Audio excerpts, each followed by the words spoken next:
eu sou o Dr. Pelegrino, geriatra. Você cuida do seu ente querido com doença de Alzheimer. A pessoa que você cuida está vendo coisas que só ela vê, está ouvindo, está sentindo alguma coisa estranha, que só ela sente, só ela observa ou vê. A pessoa que você cuida inventou uma história que tem enredo, e ela está vivenciando essa história. Muitas vezes é algo relacionado com perseguição, algo relacionado com grandeza, mas essa história que tem enredo, ela está vivenciando. A pessoa que você cuida, ela está extremamente agressiva, ou ela está extremamente sem reação. Ela mudou o seu ritmo de sono. Enfim, a pessoa que você cuida não é a mesma de antes. Sobre essas alterações neuropsiquiátricas na doença de Alzheimer, nós vamos falar neste vídeo. Eu peço a vocês, por favor, assistam até o final. Este vídeo é importante, vai lhe ajudar bastante.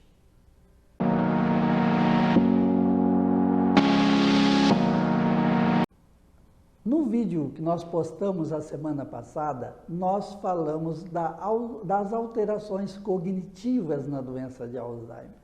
Quais são as manifestações de alterações cognitivas? As alterações cognitivas, elas afetam as habilidades e capacidades da pessoa com doença de Alzheimer. Neste vídeo, nós vamos falar dos sintomas neuropsiquiátricos da doença de Alzheimer. Eles são bastante comuns, afetam mais de 80% de todas as pessoas com doença de Alzheimer têm alterações neuropsiquiátricas. As alterações neuropsiquiátricas são difíceis de lidar com ela.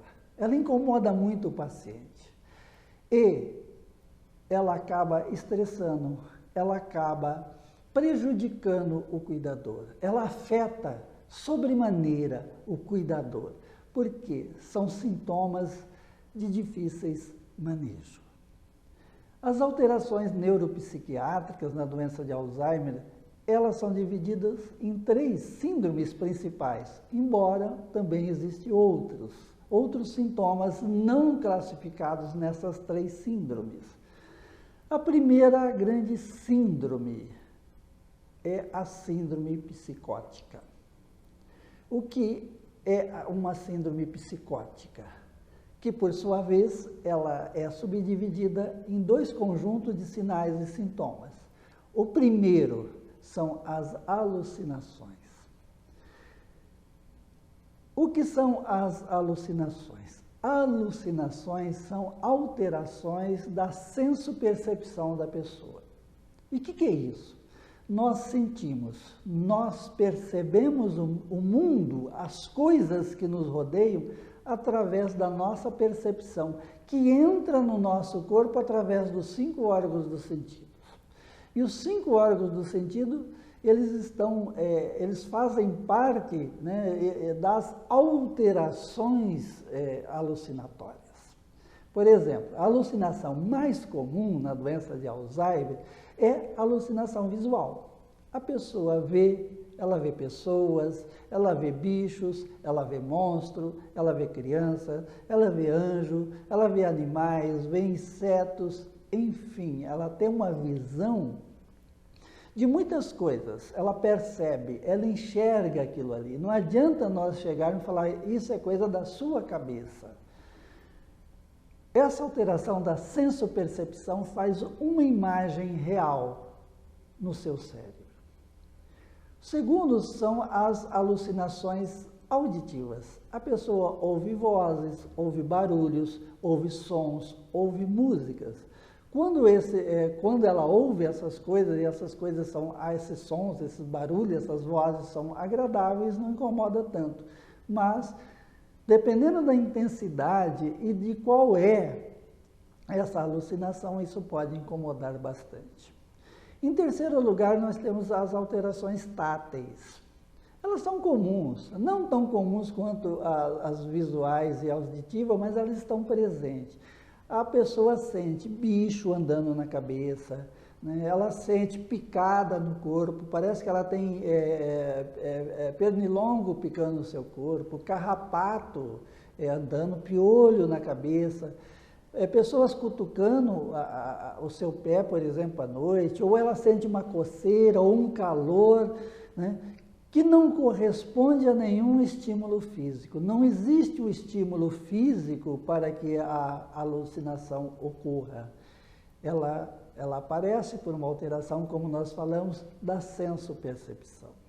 E tem outras alucinações que são menos frequentes, que são as gustativas e olfativas. As pessoas sentem gosto estranho na boca ou sentem cheiro que só ela sente. Dentro dos sintomas psicóticos, nós temos os delírios. O delírio é um pouco diferente das alucinações. O delírio, por exemplo, a alucinação é só uma imagem. Né? Ela sente uma imagem, essa imagem ela é visual, ela é auditiva, ou ela é tátil. O delírio não, o delírio a pessoa cria uma história, essa história tem enredo. E para ela, essa história é real. Normalmente são delírios de ciúme, a pessoa até acha que alguém vai trair o seu companheiro, vai fazer uma traição com o seu companheiro ou companheira, alguém lhe está roubando, enfim, tem vários delírios. Também tem delírios de grandeza, tem alguns delírios estranhos, por exemplo, eu tive um paciente que ele tinha um delírio, que ele ganhou na Mega Sena sozinho, a Mega Sena estava acumulada e a família não queria receber o prêmio. E ele fazia até planos como usar corretamente este dinheiro. Nós também temos um vídeo, como lidar com os delírios. Também vamos deixar o cardzinho para que, se você não assistiu, assista. Ele vai lhe ajudar a lidar com esses delírios. A segunda síndrome, né, de comprometimento neuropsiquiátrico na doença de Alzheimer é a síndrome afetiva ou emocional. E a síndrome afetiva ou emocional, ela se manifesta através da ansiedade, da depressão, da irritabilidade, da apatia. Cada paciente tem um conjunto desses sintomas, ou ele pode desenvolver os sintomas em determinadas horas do dia, ou em determinadas horas da evolução da doença ou com o passar do tempo. Tem pessoas que de manhã está apático, à tarde está irritado. Né? Tem pessoas que você não pode contar nada que ele desenvolve uma ansiedade. E tem pessoas que são extremamente apáticos, ela não tem a manifestação de ansiedade nem irritabilidade, ela se manifesta através de uma apatia, e muitas vezes essa apatia é dolorosa, porque a pessoa fica sem ação, ela fica sem resposta. A terceira síndrome que compõe os sintomas neuropsiquiátricos da doença de Alzheimer são as alterações comportamentais. Muitas vezes a pessoa fica desinibido, ela fica irrequieta, ou ela fica extremamente apática, tá? Ela passa a ter movimentos motores aberrantes, movimento estereotipado. Né? Eu tinha um paciente que ele esfregava o dedo no rosto continuamente, ele não parava de fazer esse movimento. Eu tive um outro paciente que ele fumava cigarro de palha, ele passava o dia todo cortando fumo, picando fumo, alisando a palha para fazer o cigarro.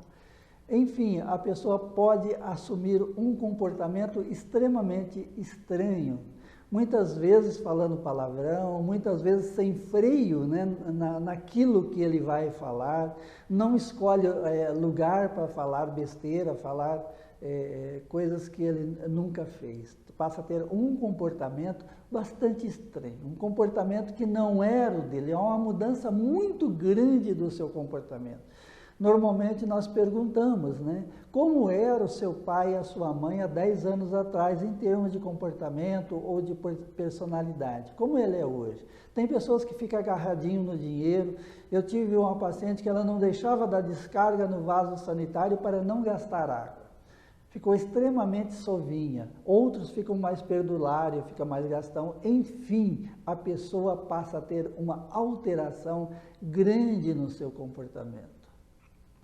Tem alguns outros sintomas que não são classificados nessas 3 síndromes, que também são alterações neuropsiquiátricas, como o distúrbio do sono. Tem pessoas que sempre dormiram bem. Quando acometidos pela doença de Alzheimer, não dorme mais, troca o dia pela noite, tem insônia, enfim. Dentre desses sintomas é esse conjunto, e isso irrita muito. E tem uma coisa bastante interessante. Quando esses sintomas neuropsiquiátricos, principalmente as síndromes psicóticas, ela se manifesta com muita intensidade, isso é um fator preditivo, né, de uma doença de uma evolução mais rápida, de uma doença mais agressiva.